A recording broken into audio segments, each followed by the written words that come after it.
Ya, selamat siang untuk anak-anak kelas 9. Ya, kita akan belajar ya untuk eh, bab 5 ya untuk informatika kelas 9. Oke, materi sebelumnya bab 4 Pak Yesus juga sudah share di Classroom dalam bentuk PDF ya. Bisa dibaca ya, bisa dilihat di sana. Lalu sekarang kita akan masuk pada bab 5. Nah, tapi sebelum mulai, mari kita berdoa. Bapa di surga, Engkau memberkati pelajaran hari ini untuk kelas 9 mata pelajaran informatika atau TIK. Tuhan tolong, meskipun melalui daring, Tuhan ambil alih dari awal sampai pada akhirnya, semua media yang kami gunakan, baik untuk laptop, komputer, HP, jaringan, Tuhan tolong, supaya tidak ada masalah dan kami diberkati melalui mata pelajaran ini. Hamba-Mu yang akan menyampaikan juga Tuhan tolong. Dalam nama Yesus kami berdoa. Haleluya. Amin. Ya anak-anakku, Pak Yosip harap kalian tetap semangat ya, sehat. Udah lama kita nggak ketemu, tapi Pak Yosip percaya bahwa kalian semangat untuk mempelajari mata pelajaran TIK ya, informatika. Nah, hari ini khususnya kita masuk pada bab 5. Ya, kita akan belajar secara uh, sederhana, pelan, ya, dan Pak Yosip harap kalian menikmatinya. Itu. Oke. Nah, layanan dalam internet. Oke, layanan internet. Nah, tapi sebelum masuk ke bab 5, coba Pak Yosef coba review sebentar ya. Maaf, oke, kita review sebentar. Untuk poin ini, ya coba Pak Yosef masuk kepada bab 4 dulu sebentar ya. Bab 4 supaya uh, kita bisa ini ya, kembali fresh. Oke. Nah, bab 4 secara khusus untuk mengakses internet. Ya, ini bisa anak-anak bisa lihat ya. Oke. Bab 4. Oke, coba nanti Pak Yosef tampilkan bab 4-nya. Nah, ini bisa lihat di layar bab 4 tentang mengakses internet. Oke ya. Bisa lihat peta konsepnya, mengakses internet, lalu penyelenggara jasa internet, melakukan hubungan ke internet, mempercepat akses internet, ukuran kecepatan, ya bisa lihat ya. Ini, jadi kata kuncinya dial up, server, ISP, provider, host, workstation, password, shortcut, icon, connect, disconnect, instalasi. Oke. Nah, perhatikan di layar. Setiap komputer memiliki kecepatan akses yang berbeda. Ya. Pada saat mengakses internet, setiap komputer memiliki kecepatan ya, akses yang berbeda-beda. Nah, pertanyaannya, tahukah kamu apa yang dimaksud dengan kecepatan akses internet? Nah, kalau tahu ya mantap ya, bisa komen juga lah, bisa. Bagaimanakah cara mengetahui kecepatan akses internet? Wow, bagaimana caranya? Apakah kita ukur pakai speedometer seperti sepeda motor kita atau dan sebagainya? Nah, setiap pengguna internet akan terhubung dengan Internet Service Provider atau ISP. Nah, ISP merupakan perusahaan yang menyediakan jasa sambungan internet, ya. Bisa lihat di sini. Nah, kamu dapat memilih salah satu ISP yang kamu anggap terbaik dari ISP yang ada, baik yang ada di dalam maupun di luar negeri. Lalu bagaimanakah tata cara untuk memperoleh sambungan internet? Nah, mari kita pelajari bersama-sama ya. Baik untuk mengetahui kecepatannya, bagaimana cari tahu aksesnya, lalu bagaimana memperoleh sambungannya. Ya, oke, kita langsung kepada poin A. Ya, penyelenggara jasa internet, ya, ISP atau Internet Service, ya, Service Provider merupakan gerbang yang menghubungkan kamu dengan internet. Jadi dia merupakan jembatan penghubung. Ya, komputer yang kita gunakan setelah dilengkapi dengan modem, ya, melakukan dial up ke service milik ISP. Setelah tersambung melalui media saluran telepon, kita siap mengakses jaringan internet tersebut. Nah, saat ini beberapa ISP di Indonesia yaitu Radnet, Wasantara.net, Sentrinet, Telkomnet Instan, Indosat.net, dan lain-lain. Nah, tentu setiap provider tidak akan sama. Oke ya. Jadi sebelum kita menghubungi provider tertentu, sebaiknya perhatikan hal-hal berikut ini. Jadi tadi yang di atas ya, maupun Indosat, Telkomsel, dan sebagainya. Perhatikan dulu hal-hal yang berikut. Bagaimana kinerja jaringan dari provider itu? Bagaimana kecepatan aksesnya, fasilitasnya, dan pelayanannya. Setelah kita menentukan provider tertentu, maka selanjutnya kita sebagai pelanggan akan dibebani biaya pulsa telepon dan layanan ISP. Nah, besarnya beban tersebut tergantung dari lamanya kita menggunakan internet. Ya, jadi hitung-hitung semua nih, hitung-hitung. Nah, biasanya kita mengadakan hubungan dengan internet sesuai kebutuhan atau bersifat deal up ya. Tidak setiap saat berhubungan dengan internet. Nah, karena jika kita terus-menerus koneksi ke internet, berapa besar beban pulsa yang harus dibayar? Oke, usahakanlah kita memilih provider yang menyediakan fasilitas POP atau Post Office Protocol. Nah, fasilitas ini merupakan sarana seperti kotak pos yang akan menampung semua email yang belum terbaca sejak terakhir kali berhubungan dengan internet. Ya, jadi dia tampung dulu ya, baru kita baca. Oke. Lalu poin B, melakukan akses ke internet. Nah, ada beberapa cara yang bisa Anda ya kita pilih untuk mengakses internet. Nah, di antaranya adalah sebagai berikut. Sambungan langsung ke network. Oke, sambungan langsung ke network. Nah, dengan cara ini kamu ya dapat mengakses internet secara langsung karena komputer yang kamu pakai merupakan bagian dari jaringan yang terhubung dengan internet. Itu berarti komputer yang kamu punya ya, komputer yang kamu miliki itu memiliki alamat elektronik sendiri atau dikenal dengan istilah host internet penuh. Ya, jadi oke. Yang kedua, sambungan dengan menggunakan slip atau P3. Nah, dengan cara ini kita dapat mengakses internet melalui dial-up telepon dengan menggunakan alat lain yaitu modem. Nah, modem ini berfungsi untuk mengkonversi sinyal ya komputer digital menjadi sinyal telepon analog dan sebaliknya, mengkonversi sinyal telepon analog menjadi sinyal komputer atau digital. Selain itu, kamu juga memerlukan TCP, IP, dan software slip atau P3 seperti Linux, WAP, dan sebagainya ya, Windows dan sebagainya. Oke, yang ketiga, sambungan langsung ke online service seperti DBS, CompuServe. Nah, apa maksudnya? Nah, dengan cara ini ya, nanti saya lihat, kamu harus men-setup sebuah host internet melalui telepon dan mengadakan perjanjian dengan host internet lain yang akan bertindak sebagai titik hubungan. Kamu juga memerlukan workstation yang mempunyai program P3 ya atau slip. Nah, workstation ini bertugas menghubungi host internet melalui jalur telepon. Nah, berikut adalah salah satu contoh melakukan hubungan ke ISP atau Internet Service Provider dengan sistem Windows ya, XP ya dan modem ya. Oke, kita lihat.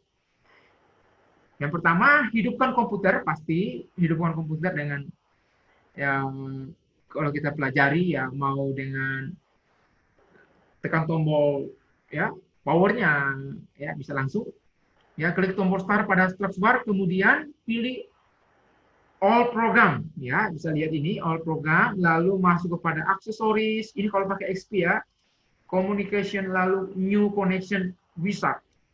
Nah, perhatikan gambar ini ya, bisa lihat, mudah-mudahan bisa terbaca ya, ya ini bisa terbaca. Oke ya, oke ini, lalu ini di sini di start sini, lalu masuk program, lalu connection, lalu ini dia sini. Oke, ini ilustrasi gambar. Nanti akan muncul seperti ini. User connect next, next. Lalu pilih connect to internet next, ya. Oke. Ya, oke. Lalu tentukan pilihan jenis hubungan internet, lalu klik tombol next, pilih di sini. Connect internet, oke. Lalu ini, ready. Set up my connection manually, lalu next. Oke. Lalu dihubungkan yang akan kamu hubungan yang akan kamu lakukan adalah hubungan deal up, artinya tidak terus-menerus, sehingga kamu pilih set up my connection. Nih, set up my connection manually, ya. Lalu klik next, selanjutnya akan tampilkan kotak dialog seperti gambar ini. Pilih aja bagian atas connect using a deal up modem, lalu next, ya. Karena yang menghubungkan internet adalah modem dan saluran telepon biasa, maka pada kotak dialog internet connection kamu pilih connect using a dial up, ya. Tadi ini saya bilang, oke, di atas.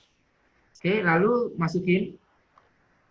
Nah, pada kotak ISP ini, ya, ketik nama provider yang kamu tuju. Misalnya provider kamu gunakan Telkomsel, ya, Telkomsel instan atau dan sebagainya, tulis. Lalu next. Lalu nomor, ya, ini nomor kamu, tulis nomor telepon. Nah, nomor telepon yang kamu gunakan, misalnya, akan muncul seperti ini. Oke. Nah, lihat gambar G ini akan muncul pada kotak isian phone number. Ya, ini kamu misalnya ini. Perhatikan ini, lalu next. Next aja lah semuanya. Telkomnet instan pada kotak ini. Passwordnya. Ya, masukin apa tahu, lalu akan muncul gambar seperti ini, ya, finish. Ya. Untuk menampilkan shortcut Telkomsel yang sudah kamu buat pada desktop atau ya layar kamu, pilih aja add, ya. Bisa ini nih, add, dia akan muncul. Nanti lain kali untuk mau akses tinggal kamu ini aja, Telkomnet akan muncul. Oke. Nah, untuk mengakhiri proses finish, ya, ini finish, tinggal finish. Oke, kamu bisa gunakan. Nah, jika kamu melakukan koneksi Telkomsel instan, caranya adalah klik 2 kali pada Telkomnet ini. Klik 2 kali di sini, nanti akan muncul. Lalu kamu tinggal deal. Nah, oke. Ini ya, bisa lihat di gambar. Nah, ketiklah ini password yang kamu tadi buat di atas, kamu selanjutnya deal, lalu dia akan hubungi nomor yang kamu gunakan. Nah, tunggu beberapa saat. Kalau sudah terhubung, nah maka internet seperti ini. Nanti ya di komputer atau laptop, ya masih, ya ini XP, ya, bisa gunakan. Nah, kamu bisa buka internet terkoneksi, ini Yahoo email kamu terbuka seperti ini. Untuk mengakhiri, ya kamu tinggal klik sebelah sini. Contoh, ya kamu tinggal off-kan saja, ya, bisa lihat. Oke. Oke, ini cara untuk mengakses internet lewat Windows XP. Oke. Lalu bagaimana mempercepat akses internet? Ya, bagaimana mempercepat akses internet? Nah, ketika kita menggunakan internet, kita seringkali merasa jengkel karena kecepatan komputer kita untuk mengakses internet, ya, atau download, ya, atau buka email, buka situs dan lainnya sangat lambat, ya. Padahal semakin lama kita menggunakan internet, semakin besar biaya yang akan dikeluarkan. Nah, untuk mempercepat akses internet ada beberapa cara yang perlu kita lakukan. Yang pertama adalah men-setting browser kita. Caranya adalah klik menu tool, ya, pilih internet option, selanjutnya akan tampilkan kotak dialog internet, ya. Ini seperti gambar. Bisa lihat, ya. Klik tab, ya, ini general yang ini. Lalu, ya, pada opsi temporary internet, ya, klik setting, lalu geser slide-nya, ya, ini buat mana ini, dia ini temporary ini setting di sini. Nah, ingat 5%, ya, 5% dari hard disk. Jadi hard disknya berapa? Kalau hard diskmu besar, ya bikin, ya. Jadi 5% dari umpamanya komputer kamu 250 giga, ya 5% dari 250 kamu buat situ, oke, ya.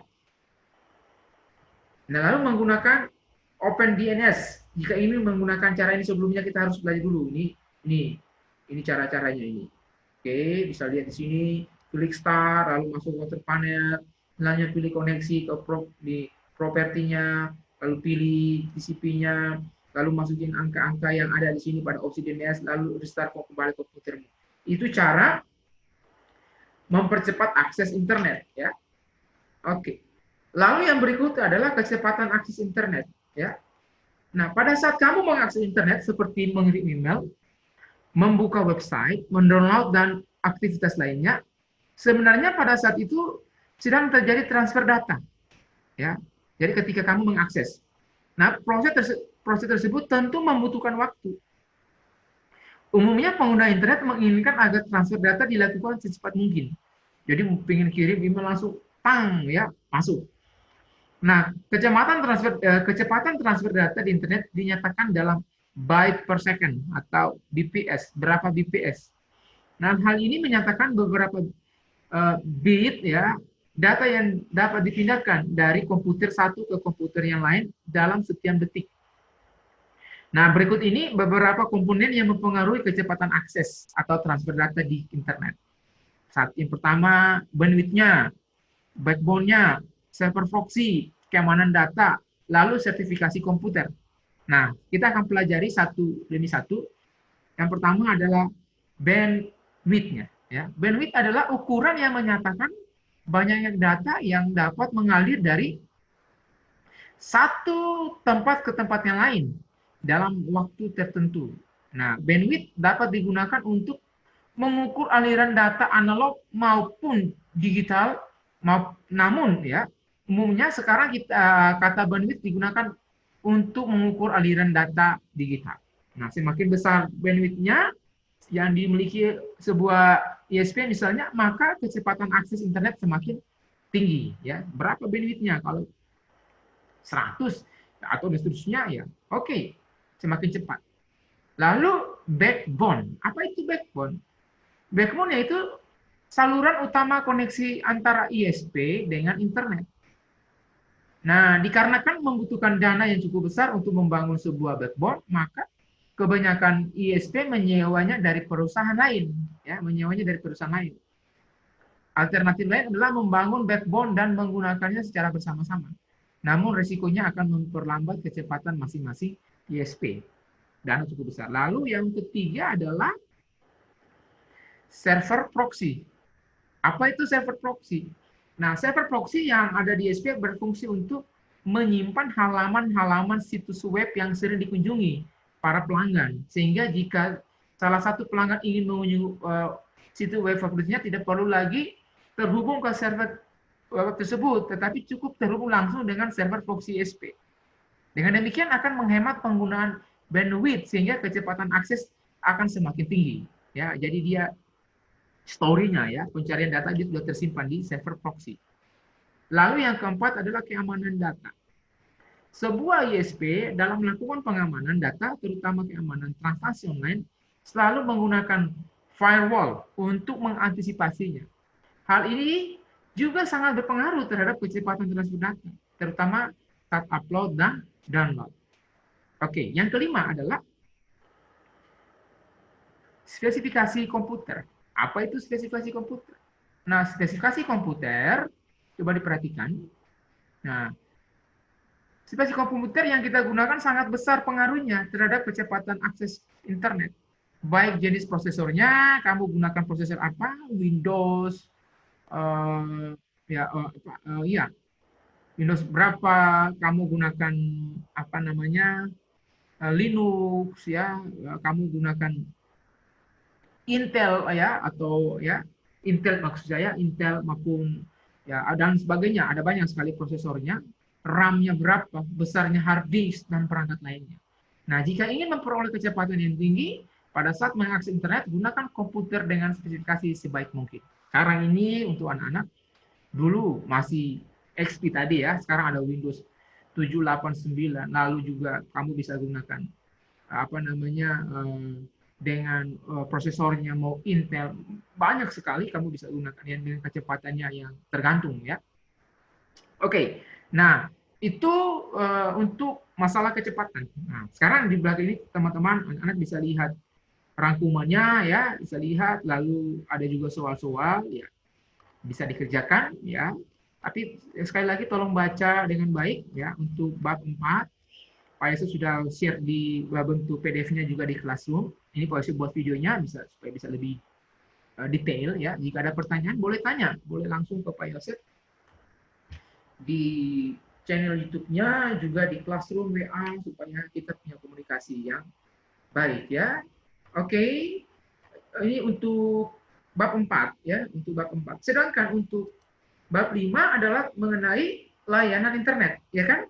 Nah, layanan internet yang kita akan pelajari ya, ini berkaitan dengan kalau kita lihat peta konsepnya ya, World Wide Web atau WW, ada email, internet related chat, chatting, layanan lainnya, layanan blog, search engine ya, bisa lihat semua bulletin atau BBS, file transfer protokol ya, ini bisa lihat semuanya. Jadi kata kuncinya ini hyperlink, web server, hypermedia, ya, search engine ya, browsing ya, mailbox dan sebagainya. Oke. Ini untuk bab 5. Nah, dikatakan sini kalau di dalam bab 5, internet merupakan satu teknologi yang menyediakan berbagai macam layanan. Ya. Saat ini masyarakat dunia sudah banyak yang memanfaatkan teknologi ini untuk keperluan hidup sehari-hari.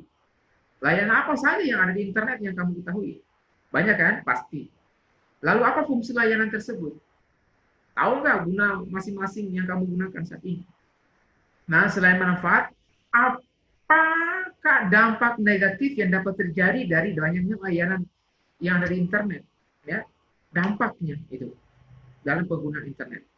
Nah, dengan menggunakan internet sebagai alat komunikasi, mencari informasi dan sarana komunikasi, nah kamu akan semakin merasakan bahwa dengan menggunakan internet, komunikasi tidak ada batasan ruang dan waktu. Ya, kamu bisa berkomunikasi dengan warga negara lain, ya, hanya dalam beberapa detik saja. Ya, manfaatnya apa? Ya, manfaatnya apa? Kamu bisa menyelesaikan tugas-tugas di sekolah dengan internet, ya kan? Ujian secara online, ya, tugas-tugas itu kamu tinggal searching langsung muncul semuanya, sangat-sangat gampang, ya kan? Ya. Lalu apalagi? Ya, program aplikasinya pelayannya begitu banyak, ya. Jadi kita manfaatnya begitu baik. Coba bisa sini manfaatnya sini. Kamu bisa menyelesaikan berbagai tugas sekolah dengan internet sebagai sumber informasi yang banyak lagi. Ini bisa lihat program aplikasi internet sebagai bentuk pelayanannya berjalan di sebuah protokol tertentu. Nah, protokol di sini artinya satu set aturan yang mengatur bagaimana sebuah aplikasi berkomunikasi dalam suatu jaringan. Jadi ada protokolnya. Nah, berikut adalah beberapa pelayanan yang umumnya digunakan oleh para pemakai internet atau user, antara lain World Wide Web, WW, email, chatting, ya, search engine, semua yang tadi saya katakan ini adalah beberapa pelayanan ya yang sering digunakan. Kita akan pelajari satu demi satu. Yang pertama adalah atau poin A, www, ya. Nah, pada saat ini WW atau kita sebut web saja adalah pelayanan yang paling populer, ya. Tinggal masuk, ya. Web menyajikan informasi dalam bentuk teks, gambar, suara, dan lain-lain. Nah, berdasarkan konsep hypertext yang tersimpan dalam internet, web server artinya dokumen-dokumen di web dapat memilih link atau sambungan dengan dokumen lain, baik dari web server yang sama maupun dari web server yang lain. Dengan link ini, tentu sangat memudahkan kita untuk berpindah dari satu halaman ke halaman yang lain, atau dari server satu ke server yang lain, hanya dengan cara mengklik saja, ya kan? Orang bagi link di grup WA, grup ini, kamu tinggal klik, dalam beberapa detik, menit, langsung bisa berpindah. Nah, dapat kamu bayangkan ya beberapa banyak informasi yang akan kamu dapatkan, tentu tidak terbatas, ya, unlimited. Dengan beberapa waktu, kamu dan Pak Yosef sudah bisa mengakses. Nah, selanjutnya konsep hypertext dikembangkan menjadi hypermedia, yaitu suatu teks tidak hanya dikaitkan dengan teks suatu dokumen lain, ya, lainnya. seiring dengan berkembangnya internet di seluruh dunia, jumlah situs web yang diakses sudah mencapai miliaran halaman web. Untuk lebih mana kita lihat mempermudah pencarian informasi dari situs web tersebut sekarang disediakan fasilitas disebut search engine. Nah, kegiatan pencarian atau penjelasan situs web disebut browsing atau surfing. Berikut adalah salah satu situs web, ini dia. Surfing atau berselancar ini. Institut Teologi Bandung, kamu bisa lihat ITB umpamanya ini, tinggal buka langsung di sini. Kamu bisa langsung bisa mengetahuinya dengan caranya ini, buka. Ini salah satu contoh. Itu www. Yang berikut adalah email, bagian B. Oke. Nah, email atau electronic mail adalah layanan internet untuk mengirimkan surat dengan media elektronik. Nah, dengan fasilitas ini kita bisa berkirim surat dalam bentuk teks hanya dengan beberapa detik saja. Wah, sekarang udah lebih canggih, lebih gampang ya. Pengiriman cukup memasukkan alamat yang dituju tanpa harus memakai perangko atau pergi ke kantor pos. Ya kan? Syaratnya pengirim dan penerima harus sama-sama memiliki alamat email, ya kan? Contohnya di Classroom masing-masing punya email. Nah, fasilitas email menyediakan sebuah mailbox atau kotak surat yang tersimpan di dalam email server, sehingga sewaktu-waktu kita bisa mengecek surat yang masuk, membalas surat, menghapus, ataupun mengeditnya. Selain itu, layanan email memungkinkan kita untuk dapat mengirim lampiran teks atau gambar dalam bentuk file dengan perintah file attachment yang sudah ditentukan. Nah, layanan email terbagi menjadi dua kelompok, yaitu email berbasis klien dan email berbasis web. Artinya apa? Nah, email berbasis klien mengharuskan penggunanya memiliki perangkat lunak email klien seperti Eudora atau Outlook Express. Kita bisa membaca atau mengedit email dalam kondisi offline, gitu ya. Artinya tidak terhubung dengan internet, dan itu berarti kita bisa menghemat biaya. Koneksi hanya pada saat melakukan pengiriman saja. Jadi, saudara anak-anak tulis email, edit email dalam kondisi offline, nanti kalau mau ngirim baru online, baru kirim. Oke, nah sementara email berbasis web, seluruh aktivitas penggunaan email harus dilakukan melalui situs web. Dan itu berarti harus dalam kondisi online, harus punya data, baru bisa kirim email atau edit dan sebagainya. Ini contohnya, contohnya ini Yahoo atau Gmail dan seterusnya. Oke, lalu bagian C adalah internet relay chat atau chatting, chatting. Nah, selain mengirim surat, kita juga berkomunikasi atau ngobrol langsung dengan teman atau siapapun dalam waktu yang bersamaan dengan layanan chatting.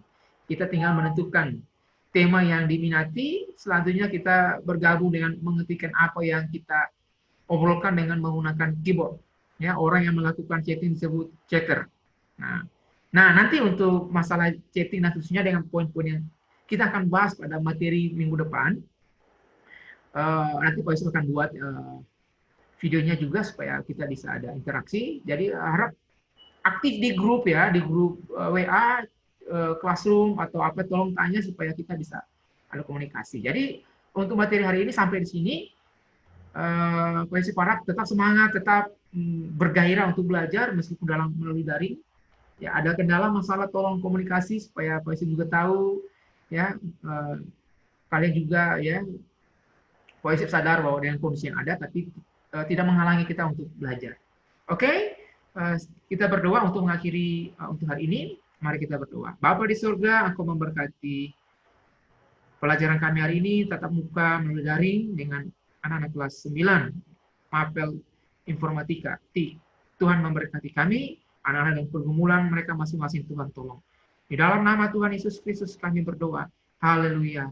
Amin. Shalom semuanya. Sampai ketemu. Tuhan Yesus memberkati.